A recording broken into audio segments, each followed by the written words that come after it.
सबको नमस्कार, सबको जय हिंद। राव एकेडमी में आपका स्वागत है। मेरा नाम सत्यम दुबे है और आज हम टॉपिक में डिस्कस करने वाले हैं ह्यूमन ब्रेन के बारे में। देखिए, ह्यूमन ब्रेन के बारे में हमने कुछ आपको ओवरव्यू इसमें दे रखा है कि सामने से देखने पे कैसा दिखेगा, ऊपर से देखने पे उसका व्यू कैसा दिखेगा, साइड से देखने पे उसका व्यू कैसे दिखेगा। इसमें हमने आपको दिखा रखा है कि उसको प्रोटेक्शन कैसे मिल रही है। अच्छा, इतनी हमारे ब्रेन को इतनी प्रोटेक्शन दी क्यों गई है, हमारे सिस्टम ने उसको इतना सारा प्रोटेक्शन क्यों दे रखा है। तो देखिए, ब्रेन जो हमारा ब्रेन है वो बना है न्यूरॉन सेल्स का। अब न्यूरॉन सेल्स के साथ ऐसी बात है, ऐसी एक समस्या है कि उसमें सेल डिवीजन नहीं होता है। बाकी हमारे शरीर में जितने भी ऑर्गन हैं, उनके जितने भी सेल्स हैं, उसमें सेल डिवीजन की प्रोसेस होती है, यानी कोशिका विभाजन होता है उसमें। लेकिन हमारा जो ब्रेन है उसमें सेल डिवीजन नहीं होता है। मतलब अगर उसमें चोट लग गई तो आपकी जान भी जा सकती है, क्योंकि सेल डिवीजन होना नहीं है, घाव भरना नहीं है। इसलिए तो आदमी बोलता है कि भैया बाहर जा रहे हो, बाइक चला रहे हो तो हेलमेट पहनो, उसको प्रोटेक्शन दो, क्योंकि अगर वहां चोट लग गई, ज्यादा तेज चोट लग गई तो जान भी जा सकती है। मतलब अगर कोई आपको ऐसे चाकू लेके आ रहा है ना मारने के लिए, तो आप जो है अपना सर आगे नहीं कीजिएगा, आप अपना आगे कीजिएगा अपना लीवर। इंग्लिश में लीवर बोलते हैं, हिंदी में उसको यकृत बोलते हैं, उर्दू में उसको जिगर बोलते हैं। हमारे शरीर में सबसे तेज सेल डिवीजन जो होता है ना, वो लीवर यानी यकृत में ही होता है। तो कोई अगर चाकू लेके आ रहा है ना, तो बोलो भैया यहां मार दो, क्योंकि अगर उसमें चोट भी लग जाएगी तो उसका सेल डिवीजन इतना फास्ट होता है कि बहुत जल्दी उसको उसके घाव को भर सकता है। लेकिन ब्रेन में अगर चोट लग गई है तो वो घाव भरेगा नहीं, डेथ भी हो सकती है। इसलिए आदमी बोलता है कि आप हेलमेट पहनिए। तो जो अपर लेयर है, यानी कि इसको जो उसको बोलते हैं स्कल यानी खोपड़ी बोलते हैं, और उसके अंदर भी एक लेयर और होती है, उसको बोलते हैं मेनिंजेस। तो मेनिंजेस जो होता है उसमें देखिएगा जरा, कई लेयर में मेनिंजेस बना है। अच्छा, मेनिंजेस का काम क्या होता है? जैसे मान लीजिए कभी अगर इंफेक्शन हो जाए हमारे स्कल में, तो वो सीधे हमारी ब्रेन तक नहीं पहुंचे, क्योंकि अगर वो ब्रेन तक पहुंच जाएगी तो हमारी ब्रेन इंफेक्टेड हो जाएगी और सेल डिवीजन नहीं होगा। अच्छा, तो इसके लिए एक लेयर बना दी गई है। एक लेयर नहीं, बेसिकली एक कई लेयर होती हैं, उसको रोकने के लिए कि इंफेक्शन ना हो। कई बार इसमें खुद भी इंफेक्शन हो जाता है। इसी वजह से एक डिसीज होती है जिसका नाम होता है मेनिंजाइटिस, यानी कि मस्तिष्क शोथ। तो वो रोग, वो डिसीज जो है वो मस्तिष्क में सूजन टाइप किया जाती है। तो वो जो है बच्चों में ज्यादा होती है, इवन कि डेथ भी हो जाती है उसमें कई बार। तो उसी को प्रोटेक्शन करने के लिए यानी ब्रेन सेल्स की यानी न्यूरॉन सेल्स को बचाने के लिए जो है मेनिंजेस की लेयर होती है। तो हमने तो बात कर ली है कि दो लेयर हो गई, एक स्कल की हो गई और दूसरा मेनिंजेस की होगी। मेनिंजेस अगर इन्फेक्टेड होता है तो मेनिंजाइटिस यानी मस्तिष्क शोथ डिसीज हो जाती है।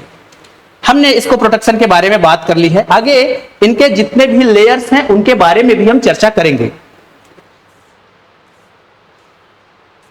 देखिएगा, हमारा जो ह्यूमन ब्रेन है उसके 3 हिस्से हैं, और 3 हिस्से को हम फिगर में भी अभी फिगर आउट भी करेंगे, फिगर में देखेंगे भी। उसके नाम देख लेते हैं। फोर ब्रेन है, मिड ब्रेन है और हाइंड ब्रेन है। आगे का दिमाग, बीच का दिमाग और पीछे का दिमाग। ठीक, तो देखिएगा एक स्ट्रक्चर समझते हैं हमारी ब्रेन का, कि देखिए जो ऊपर का आपको हिस्सा दिख रहा है, ये बड़ा वाला, ये अप्रोक्सीमेट 2/3 यानी 66% होता है, और सेरेब्रम यही होता है। इसी वाले पोर्शन में सेरेब्रम भी होता है। इसके नीचे का ये जो बीच का, यानी एक आपको बहुत अच्छे से मैं आपको एक तरीका बता रहा हूं इसको समझने का। कभी भी आप ब्रेन देखिए ना, तो उस चिड़िया को पकड़िए। हमेशा क्या सिखाया गया है? चिड़िया की आंख। मैं भी आपको एग्जैक्टली वही बता रहा हूं। आपको ये वाला फिगर जब आप देखेंगे, यहां से ये हिस्सा देखेंगे, तो ऐसा लगेगा कि ये उसका फीदर है, पंख है, विंग्स है, ये इसकी चोंच है, ये इसका मुंह है। एक पोर्शन ये हो गया, एक पोर्शन ये हो गया, यानी मेडुला ऑब्लांगेटा ये जो है, इसके बारे में हम चर्चा करते रहेंगे। ये जो आपको ग्रीन ग्रीन टाइप का दिख रहा है, इतना पोर्शन जहां मैंने हाथ रखा है, उसको बोलते हैं मिड ब्रेन। और देखिएगा ये हो गया मिड ब्रेन, और इसके नीचे जो ब्लू ब्लू कलर का दिख रहा है वो होता है हिंड ब्रेन। तो 3 ब्रेन आपको दिखा, माने ऊपर का एक कलर आपको पूरा दिख रहा होगा, यानी लगभग पिंक का या पर्पल का कलर दिख रहा है, वो फोर ब्रेन। बीच में आपको ग्रीन टाइप का दिख रहा है, यानी वो मिड ब्रेन। और तीसरा जो ब्लू कलर का आपको दिख रहा है वो हिंड ब्रेन है। आगे हम इसको और डिटेल में समझते हैं। ध्यान रखिएगा, इस बात को समझिएगा। ये जो कद्दू टाइप का लटक रहा है ना, ये लौकी और ये कद्दू दोनों देखिए एक ज्वाइंट, ये देखिए एक लौकी का शेप, पंपकिन बोल दो, बॉटल गार्ड बोल दो, जो बोलना है बोल दो, ये लौकी और ये कद्दू, ये दोनों ही आपको क्या रहता है, कई बार ब्रेन आपको उस पॉइंट का नाम लिखने के लिए देती है।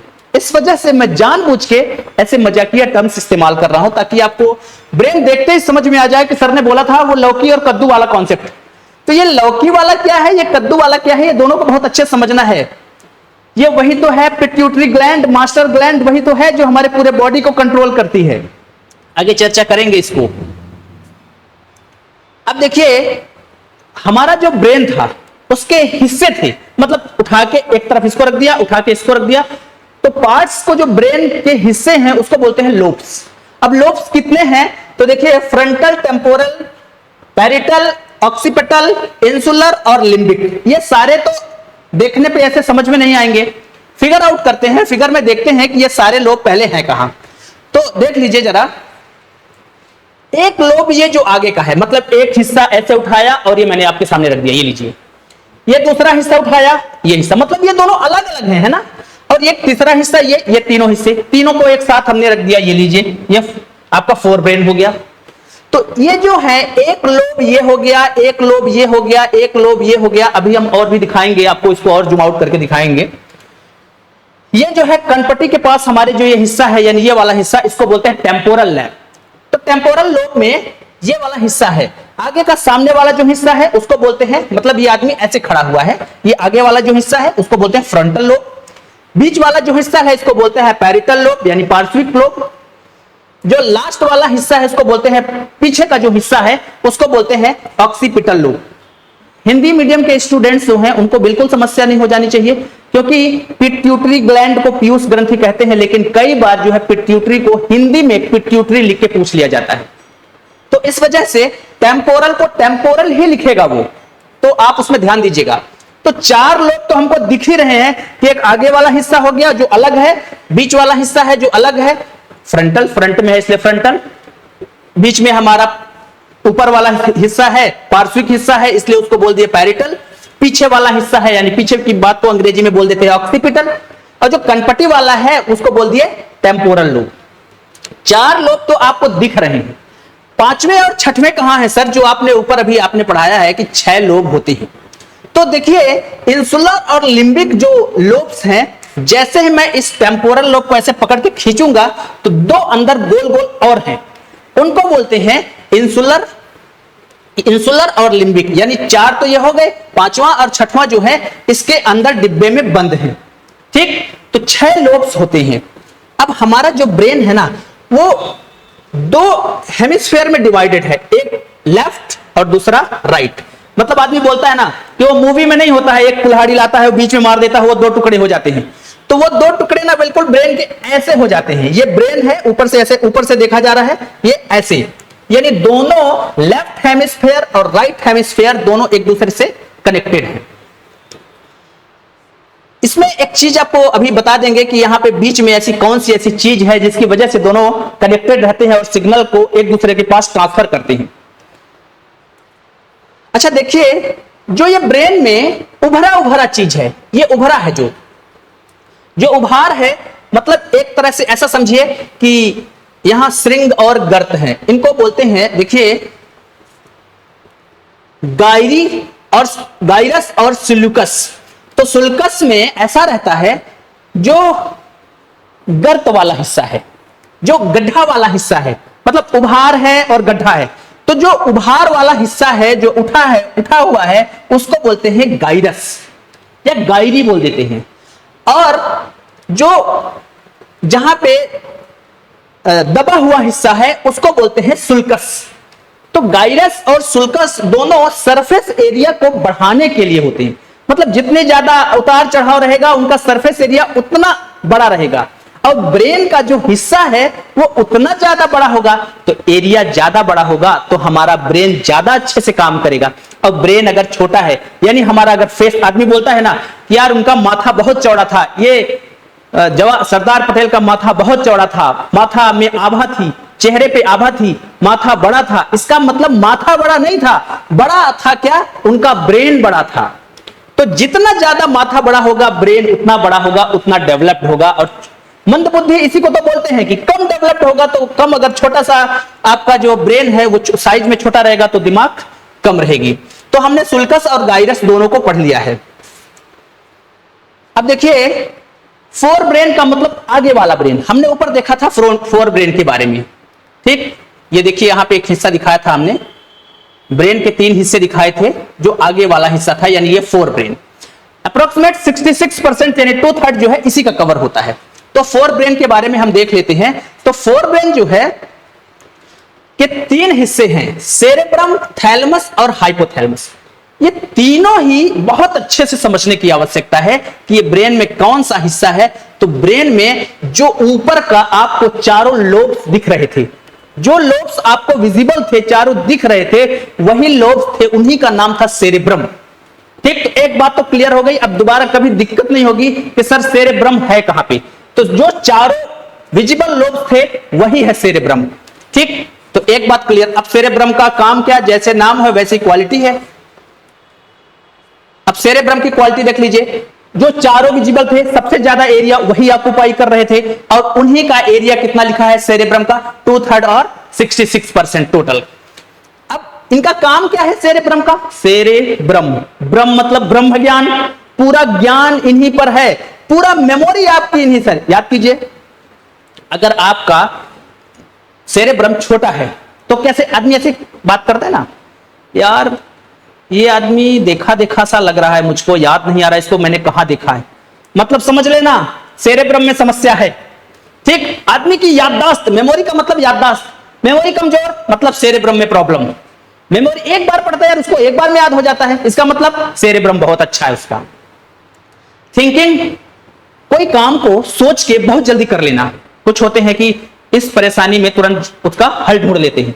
तो ये पूरा दिमाग का जो काम है ना, ये हमारे सेरेब्रम से ही निकलता है। तो मेमोरी, थिंकिंग, इंटेलिजेंस, कोई आदमी पढ़ने में बहुत होशियार क्योंकि उसकी बहुत सारी चीजें याद रहती हैं, जितनी अच्छी मेमोरी उतना इंटेलिजेंस, तो दोनों का एक दूसरे से रिलेशन है।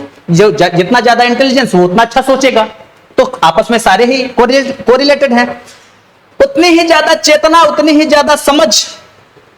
अब टच, हियरिंग एंड विजन, तो टच, हियरिंग एंड विजन, इसका इस तीनों को और भी 2-3 ऐसे ऑर्गन हैं जो काम इसमें हेल्प कराते हैं। तो टच, हियरिंग और विजन, जैसे मान लीजिए कोई आपको टच कर रहा है तो आप समझ जाओगे कि ये आदमी बोलता है ना, बताओ आइज बंद करके बताओ भाई कौन है, तो आप अपनी मेमोरी के बेस पे टच करता है कोई तो बता देते हो कि ये आदमी ये है। तो वो सब मेमोरी के अंदर या इंटेलिजेंट या थिंकिंग या कॉन्शियसनेस के बारे में ही सारी बातें हैं। जितनी अच्छी मेमोरी है उतना अच्छा, जितना अच्छा इंटेलिजेंस है वो उसको उतने अच्छे नजरिए से देखेगा। तो ये सारी चीजें सेरेब्रम को पढ़ते समय हमेशा ध्यान रखना है, सबसे बड़ा वाला एरिया, जिसका माथा जितना बड़ा उसका सेरेब्रम उतना बड़ा, उतना अच्छा, और उसकी memory power, intelligency power, thinking power उतनी अच्छी। मतलब आपके ज्ञान और चेतना का पूरा जो संग्रह है वो होता है, पूरा जो इकट्ठापन है वो होता है सेरेब्रम में, ठीक। वो गैदर्ड है बिल्कुल सेरेब्रम में, ठीक। तो आपकी सोच, आपकी ज्ञान जो है पूरी सेरेब्रम से रिलेटेड है। अब दूसरा है थैलेमस, कहां पे रिलेटेड है, कहां पे सिचुएटेड है, लोकेशन इसकी कहां पे है, तो नीचे भी इमेज भी मिल जाएगी। थैलेमस ग्लैंड आपको मैंने ऊपर दिखाया था, जरा देखिएगा। जब ब्रेन देखना है तो मैंने आपको क्या बोला था, कभी भी इमेज मिले आपको ब्रेन की तो सबसे पहले देखना है वो लौकी वाला एरिया, ठीक। तो लौकी तो सभी जानते हैं, ये वाला सर हमको दिख गई है लौकी। अब लौकी का मुंह ये वाला होगा क्योंकि ये पीठ होगी लौकी की। मैं जानबूझ के ऐसे शब्द इस्तेमाल कर रहा हूं ताकि आपको समझ बहुत अच्छे से आए। सर हाँ, ये लौकी जैसा कुछ शेप लग रहा है और ये कद्दू जैसा शेप लग रहा है, दोनों ही एक दूसरे से कनेक्टेड हैं। और इन दोनों के कनेक्शन के बीच का जो एरिया है वहीं पे 2 बहुत अच्छी चीजें हैं, एक थैलेमस और दूसरा जो बचा हुआ एरिया है उसको बोलते हैं हाइपोथैलेमस। तो थैलेमस और हाइपोथैलेमस, थैलेमस एक डिब्बे में बंद है और हाइपोथैलेमस उसी के बाहर ये खुला हुआ दिख रहा है। तो थैलेमस और हाइपोथैलेमस की लोकेशन आपको बिल्कुल पता होनी चाहिए, ठीक। ये जो है कद्दू, बार बार मैं आपको बोलता हूं पिट्यूटरी ग्लैंड है, ये तो इमेज देखते समय ब्रेन की सबसे पहले पिट्यूटरी ग्लैंड को ही हमको देखना रहता है। सेरेब्रम हम समझ लिए, पूरी चेतना, पूरा मेमोरी, सारा कुछ वही है, इंटेलिजेंस आपका पूरा थिंकिंग वहीं से होता है। थैलेमस जो नेक्स्ट पोर्शन है हमारा दूसरा, उसका सेरेब्रम के बाद दूसरा थैलेमस पार्ट है। आपने देखा है कि वो एग शेप का रहता है, उसमें अभी हमने देखा है। अब उसका काम क्या है देखिएगा, ये रिले मोटर के लिए है, सेंसरी मोटर के लिए है। मतलब आपको ना, जैसे क्या होता है, कई बार आपने कोई गर्म चीज टच कर दी तो वो सेंस, वो कौन सा ऐसा हिस्सा है जो उसको सेंस करके बताएगा। मतलब बाहरी वातावरण में ठंड या गर्म का अनुभव कराने के लिए थैलेमस जिम्मेदार है। और हमारे शरीर के अंदर अगर ठंडा गर्म का है, माने ठंडा होता है तो पसीना नहीं निकलता, गर्मी आने लगी तो पसीना निकलने लगा। तो अंदर की ठंडा और गर्म की समस्या को समझने के लिए बनाया गया है हाइपोथैलेमस, और बाहर के ठंडा गर्म वातावरण का अनुभव कराने, हमारे सराउंडिंग में कैसा टेम्परेचर है, कैसा बिहेवियर हो रहा है, वो समझने के लिए होता है हाइपोथैलेमस। सॉरी, जो बाहर को समझने के लिए होता है थैलेमस, और हमारे शरीर के अंदर की समस्याओं को समझने के लिए होता है हाइपोथैलेमस। तो ये सेंसरी, ये रिले मोटर है या सेंसरी सिग्नल्स देते हैं। पिन चुभाया अपने, ऐसे हाथ छटक देता है आदमी, इसका मतलब आपको वही पोर्शन पे उसको सिग्नल मिला है कि भैया हाथ हटा लो, जल रहे हो भैया, हाथ ऐसे कैंडल में रखा, हाथ जल रहा है, हटा लो हाथ। वो जिम्मेदार कौन है सर? जिम्मेदार है थैलेमस। और अगर शरीर के अंदर ऐसा तो रहता है, देखिए जरा एक बात समझिए, आपको भी गर्मी ज्यादा लगती है, प्यास लगने लगती है आपको, गर्मी ज्यादा प्यास, ठंडी ज्यादा प्यास नहीं लगती आपको। तो जब प्यास लगने लगती है तो कोई ना कोई तो कहता होगा कि यार अब पानी चाहिए हमको। तो उसके लिए जिम्मेदार कौन? ठंडा और गर्म के लिए जिम्मेदार कौन? अंदर के ठंडा और गर्म के लिए जिम्मेदार है हाइपोथैलेमस, और सराउंडिंग यानी वातावरण के, हमारे एटमॉस्फेयर के ठंडा गर्म के लिए जिम्मेदार है थैलेमस। ये याद रखना है हमको। मतलब वो एक तरह से सेंसरी ऑर्गन था, और यहां पे जो सेंसरी ऑर्गन है वो किससे रिलेटेड है? शरीर के अंदर के लिए है। ये आपके नेचर को डिसाइड करता है कि आपका नेचर कैसा है। देखो, हाइपोथैलेमस में अगर उतार चढ़ाव आता है आपके शरीर का, अगर आप बोलता है आदमी ना ये गर्म खून का आदमी है, ये ठंडा खून का आदमी है, गर्म खून का मतलब, तो भूख प्यास प्रेम घृणा ज्यादा अगर गर्म खून तो नफरती आदमी होगा। खून ज्यादा गर्म नहीं है, सामान्य है, मतलब ये अच्छा प्रेमी आदमी है, ठीक स्नेह रखने वाला व्यक्ति है ये। तो आपका नेचर जो है वो डिसाइड करता है हाइपोथैलेमस। क्लियर? एकदम सही। अंदर की, भाई आपके अंदर गर्मी है, खून गर्म है, खून उबल रहा है, मतलब इसका नेचर जो होगा वो हिंसक टाइप का होगा। ठीक? अब बोलता है आदमी ना लहसुन प्याज नहीं खाना चाहिए, लहसुन प्याज कम खाना चाहिए, मांस कम खाना चाहिए, शराब कम खाना चाहिए, शराब कम पीना चाहिए। क्यों भाई? उसको पीने से ऐसा होगा कि ये वाला जो हमारा ऑर्गन है वो ज्यादा एक्टिवेट हो जाएगा, और ज्यादा एक्टिवेट होने की वजह से प्रॉब्लम क्रिएट कर देगा भाई, आपको तामसिक प्रवृत्ति के हो जाओगे आप, मतलब उत्तेजक आदमी बन जाओगे। तो आपका बिहेवियर डिसाइड करता है हाइपोथैलेमस कि प्रेम घृणा भूख प्यास। इसका क्वेश्चन में सीधे पूछा जाएगा, भूख प्यास प्रेम घृणा ये शरीर के जो हमारा ब्रेन है उसका कौन सा हिस्सा जिम्मेदार है उसके लिए? तो आपको वहां बताना पड़ेगा कि उसके लिए रिस्पॉन्सिबल है हाइपोथैलेमस। अब देखिए जरा, नेक्स्ट हमारा मिड ब्रेन है, बहुत छोटा सा ब्रेन है। मैंने आपको बताया है, ये वाला डायग्राम आपको दिखाया है। आप तुरंत कोई भी डायग्राम देखो, मैंने बार बार बोला है, पंपकिन या बॉटल गार्ड देख लो, ढूंढ लिया सर, लौकी और कद्दू हमने ढूंढ लिया है। ये जो अंडे जैसा दिख रहा है आपको बहुत अच्छे से पता है कि ये अंडे जैसा थैलेमस है, और बाकी जो बाहर का बचा हुआ है लगभग ये वाला पोर्शन, उसको बोलते हैं हाइपोथैलेमस। तो हमने इन दोनों को पहचान लिया है। अब जो है ये जो चोंच वाली है, चिड़िया, एकदम चिड़िया तो आप पकड़ ही रहे हो, तो ये जो चिड़िया है इसका जो मुख वाला हिस्सा है सिर्फ इतना छोटा सा है, मिड ब्रेन। ठीक? तो मिड ब्रेन का छोटा सा ही काम है। वो क्या होता है, जैसे देखिए, मान लीजिए आप खड़े हैं और आपके बगल में यार कहीं से लगता है कुछ आवाज आ रही है। ऐसा आपको कभी कभी प्रतीत होता है, ऐसा समझ में आता है, ऐसी फील होता है आपको कि यार कहीं से आवाज आ रही है। तो ऐसे में जिधर से आवाज आती है आपका नेक जो है, गर्दन जो है, ऐसे टर्न हो जाता है। मतलब एक सिंपल फेनोमेना है कि आप अगर खड़े हैं और यहां कहीं आवाज आ रही है तो तुरंत आप अपना गर्दन ऐसे टर्न कर लेते हो और उसको देखते हो कि आवाज यहां से आ रही है। मतलब उसकी एग्जैक्ट लोकेशन को आप फाइंड कर लेते हैं। ठीक, जैसे पीछे से कोई आवाज आती है या ऐसा फील होता है कि यार ऐसा लगता है कि मुझे कोई मारने आ रहा है, कोई पकड़ने आ रहा है, तुरंत आप ऐसे अचानक से टर्न बैक होते हो, पीछे मुड़ते हो, तो वो जो चीज है ना, वो आपको जो फील कराता है वो हमारा मिड ब्रेन ही कराता है। बस छोटा सा काम है, मैंने इसमें लिखा है कि बॉडी और हेड को मूवमेंट के लिए होता है। बिल्कुल चिड़िया का गर्दन है भाई, आप अपने से समझने के लिए ऐसा सोचना, चिड़िया की गर्दन है मतलब इधर उधर करेगी, इसका मतलब वो क्या देखेगी कि आवाज कहां से आ रही है, क्या घटना कहां से घट रही है, आपको एक्टिवेट रखेगी ये। अब पिछला हमारे ब्रेन का जो पिछला हिस्सा है हिंड ब्रेन का है, देखिए सेरेबिलम, मेडुला ऑब्लोंगाटा और पोन्स, ये बहुत इंपॉर्टेंट है। उसमें से हालांकि सेरेबिलम बहुत ज्यादा इंपॉर्टेंट है। मजेदार बात मैं आपको बताता हूं कि जो सेरेबिलम होता है ना, पहले तो मैं आपको सेरेबिलम दिखा दूं। ये हिंड ब्रेन का जो हिस्सा है, ये वाला जो हिस्सा है, ये वाला जो हिस्सा है, इसको बोलते हैं सेरेबिलम। जो ब्लू पोर्शन है ये वाला, ये सेरेबिलम जो होता है ना, जब कोई आदमी शराब पीता है, ये पहले समझ लो, ये आपके पोस्चर को मेंटेन करता है, बॉडी के हमारा शरीर का जो संतुलन है ना उसको बनाए रखता है कि मतलब मैं सीधा खड़ा रहूं, कहीं गिर ना जाऊं। तो क्या होता है कि ये जो हिंड ब्रेन है ना, ये हिंड ब्रेन में जो ये सेरेबिलम है, इसका मेन फंक्शन है, मुख्य कार्य है, तो आपके शरीर के संतुलन का है। बॉडी पोस्चर एकदम सीधा रहे, सटीक रहे, खड़े रहो, जहां चाहो चल सको, जहां चाहो बैठ सको, यानी आप अपने दिमाग के अनुसार उसको काम उस पर कर सको। तो जब आप शराब पीते हो ना, तो यही वाला जो पोर्शन है, वही पोर्शन जो होता है अफेक्टेड होता है। तो आदमी, आप भाई शराब पी लिया है, वो लड़खड़ाने लगा, ऐसे चलता है लड़खड़ा के, तो भाई क्यों? क्योंकि वो अपने ऊपर संतुलन नहीं कर पा रहा है, न बोलने में न चलने में। क्यों? उसकी भाई किसी प्रकार का संतुलन नहीं है, उस पर किसी भी शरीर के हिस्से पर संतुलन नहीं है। इवन कि गिर जाएगा, चोट लगेगी ना, तो भी उसको समझ में नहीं आएगा। अगले दिन सुबह उठेगा तो बोलेगा कौन मारा था यार मुझको कल, यहां दर्द हो रहा है, कोई पीटा था, मुझे ध्यान तो नहीं है अभी।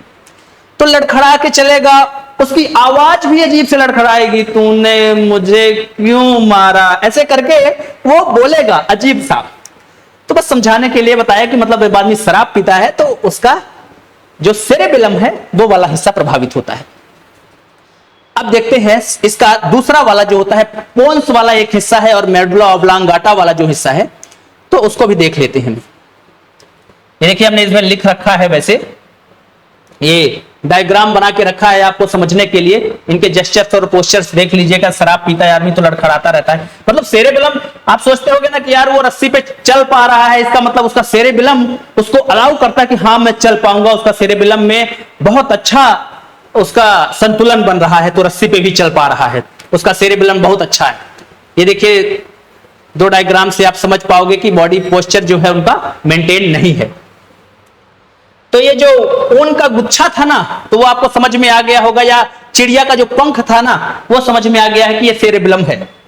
अब नेक्स्ट देखिएगा, हिंड ब्रेन का पोन्स वाला हिस्सा जो है ना, ये वाला ऊपर वाला जो हिस्सा है, ये चिड़िया का, ये वाला चिड़िया का देखो जरा, ये चिड़िया का आगे का जो हिस्सा है, यानी चिड़िया का जो पेट वाला हिस्सा है ना, इसी को बोला जाता है पोन्स। तो ये क्या करता है, आपको ऐसा लगता है ना, आप हमेशा 10 बजे सोते हो, कोई आदमी अगर रेगुलर सोता है 10 बजे तो सुबह 4 बजे उसकी आंख खुल जाता है, अगर वो रोज 4 बजे उठता है तो। अगर कोई, हालांकि इस समय तो सारे लोग 2 बजे सोते हो और दोपहर को 2 बजे ही उठते हो, इवन कि मान लो 10-12 बजे, 10-11 बजे उठ जाते हो, तो आपका साइकिल तो खराब हो ही चुका है। तो उस साइकिल के लिए जो जिम्मेदार है ना, ये वही पोन्स है। मतलब आपकी जो दिनचर्या है ना, आप कब समय पे क्या देखते हो, सोते समय आपको भाई सपना देखते समय भी आप एक्टिव रहते हो, अचानक से उठ जाते हो ना, उसके लिए रिस्पॉन्सिबल है, सोते समय काम करता है ये पोन्स। मतलब आपको सुलाने का काम करता है बेसिकली, ये कंट्रोल करता है। ठीक है, फेशियल एक्सप्रेशन पे भी सोते रहो तो भी आदमी हंसता मुस्कुराता रहता है, देखो यार सो रहा है, इसकी आंख खुली है, मुस्कुरा रहा है, हंस रहा है। मेडुला ऑब्लोंगाटा के बारे में देख लो, क्या होता है जब आप खाना खा लेते हैं, तो ऐसा है कि खाना तो हम बकोस लिए, खाना खा लिए हमने, भर के खा लिया, इतना खा लिया, नींद आने लगी, गला तक खा लिया। आपका जो इसोफेगस है पेरिस्टालसिस प्रोसेस से खाना को नीचे तक कर दिया, अब तो आपका काम छुट्टी, अब आपका कोई काम नहीं, अब आप कुछ नहीं कर सकते। तो भाई काम कौन करेगा, काम कौन करे? अब ये पूरा जो है आपके प्रोसेस के लिए, यानी श्वसन यानी सांस लेने के लिए पूरा प्रोसेस, पूरा हार्ट के लिए, पूरा आपके अंदर के फंक्शन जो चालू हैं उनको बराबर मेंटेन करने के लिए, भाई पचेगा खाना, सांस लोगे, भाई ये आप अपने हाथ में तो है नहीं। इनवॉल्यूंटरी एक्शन को कंट्रोल करने के लिए यही मेडुला ऑब्लांगाटा होता है, जो छोटा सा हिस्सा होता है, ये वाला हिस्सा। ये बड़ा वाला पोन्स और छोटा वाला जो हिस्सा है, ये वाला एरिया, उसको बोलते हैं मेडुला। ठीक है, तो मेडुला का काम ही होता है कि जो इनवॉल्यूंटरी एक्शन है, भाई हार्ट ऐसा तो है नहीं कि आप बोलो कि हार्ट तुम थोड़ा सा रेस्ट कर लो, भैया तुम रेस्ट कर लोगे ना तो रेस्ट इन पीस हो जाओगे, इसलिए वो हार्ट तो बंद होगा नहीं। भैया सांस लेना तुम बंद हो जाओ, खाना पचना तुम बंद हो जाओ, तो ये प्रोसेस तो बंद नहीं होगी। इनवॉल्यूंटरी एक्शन है, अनैच्छिक क्रियाएं हैं, और इस पे कंट्रोल करने का हमारा जो काम होता है वो मेडुला ऑब्लांगाटा ही करता है। ये हमारी ब्रेन हो गई। अब आपके लिए एक टास्क है, एक मैंने ब्रेन का डायग्राम दिया है। आप जरा ये बताइए, ये जो बड़ा वाला हिस्सा है, क्या आप समझ पा रहे हो कि हाँ सर ये जो बड़ा वाला हिस्सा है, ये वाला हिस्सा ही तो हमारा सेरेब्रम था। आपने बताया भी था कि जितना बड़ा माथा उतना बड़ा सेरेब्रम, और जितना बड़ा सेरेब्रम उतना उसकी अच्छी सोच, उतनी अच्छी थिंकिंग, उतना अच्छा ज्ञान, उतना अच्छा मेमोरी पावर। दूसरा मैंने आपको टेक्निक बताई थी कि वो आपको लौकी ढूंढनी है। लौकी ढूंढते ही कद्दू मिल जाएगा, बिल्कुल मिल जाएगा, वो पिट्यूटरी ग्लैंड मिल जाएगी। ये लौकी मिल गई, ये यहां पे पिट्यूटरी ग्लैंड मिल जाएगी, और वही बीच में आपको एक एग शेप का मिल जाएगा जिसको बोलते हैं थैलेमस, और उसके बाहर का जो एरिया है उसको बोलते हैं हाइपोथैलेमस। अब ये आपको एक बात और समझाना था, इसमें सारी बातें हमने समझा दी। ये जो लौकी वाला हिस्सा है उसका नाम नहीं बताया था मैंने अभी तक, तो चलो उसको भी डिस्क्लोजर करते हैं, और उसका नाम है कॉर्पस कोलोसम। तो कॉर्पस कैलोसम करता क्या है, काम क्या है सर कॉर्पस कैलोसम का? तो जो हमारी ब्रेन थी ना, जो टॉप में मैंने समझाया था, जो हमारी ये ब्रेन थी, ये दो टुकड़े, ये दोनों किसी से चिपके थे। वो चिपके थे कॉर्पस कैलोसम से ही, मतलब कॉर्पस कैलोसम वो गोद है जो दोनों को चिपका के रखी है, और दोनों में क्या होता है, दोनों का सूचना जो सिग्नल है वो आदान प्रदान होता रहता है, ट्रांसफर होते रहते हैं सिग्नल। एक मजेदार बात बताऊं कि अगर आपको राइट वाले पोर्शन में कुछ प्रॉब्लम जाती है ना, तो उसको सेंस करता है लेफ्ट वाला पोर्शन, लेफ्ट हेमिस्फीयर, और राइट लेफ्ट वाले हेमिस्फीयर मतलब मान लीजिए अगर इधर वाले हमारे हिस्से पे अगर कुछ प्रॉब्लम होती है, इधर चोट लगता है, इधर कुछ होता है, तो इसको सेंस करता है ये वाला हिस्सा, मतलब बिल्कुल एकदम अपोजिट। अब देखिएगा, इस पे हमने इसकी चर्चा कर ली कि ये कॉर्पस कैलोसम है, मतलब ये गम है, ये गोंद है, ये लौकी वही गोंद थी। ठीक है, यहां पे हमने चर्चा कर ली थी। मिड ब्रेन भी आपको दिखा रहा है, ये ब्लू वाला हिस्सा जो है मिड ब्रेन है। ठीक, तो ब्रेन वाले चैप्टर को, हालांकि इसका जो चैप्टर जो क्लास में यहां लिया गया था वो लिया गया था 2 घंटे में, तो ये 2-3 घंटे के चैप्टर रहते हैं। आशा करता हूं आपको कि एक बेसिक आइडिया हमारे ब्रेन का लगा होगा। हम आपसे अपील भी करते हैं कि ऐसी जानकारी अगर आप चाहते हैं, हमारे चैनल को लाइक और सब्सक्राइब करें, और हमारी टीम से, हमारे राव एकेडमी से आप जुड़े, हमारे पास आएं और हमारे साथ अपनी जानकारी और हमारी जानकारी को साझा करें और जीवन में सफल बने। सबको नमस्कार, सबको धन्यवाद।